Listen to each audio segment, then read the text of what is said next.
There's just people.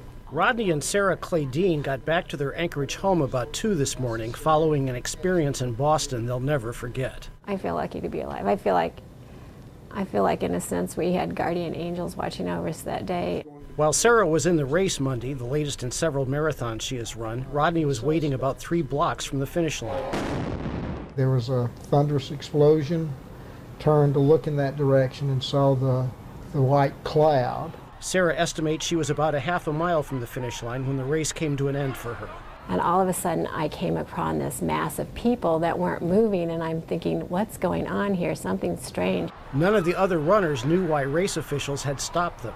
But then at the same time, you start to hear all these sirens going off in the city. You start to hear helicopters flying over, and you realize something terrible has happened. At that point, it was clear that something devastating had occurred. And shortly after that, I started working my way back up the course to see if I could find Sarah. He had been tracking her progress through a chip in her jersey and had also been watching for her. Intellectually, I knew that there was no way she could have gotten to the finish line, but I was still concerned. I wanted to find her.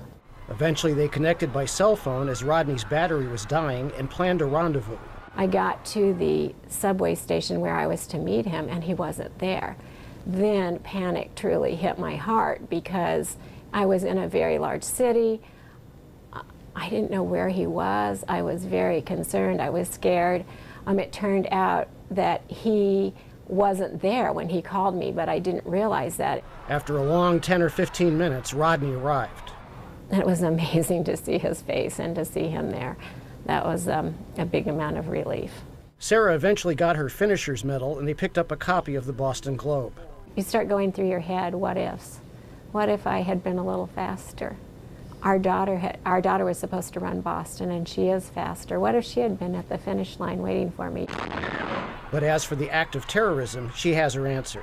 You can't let them win.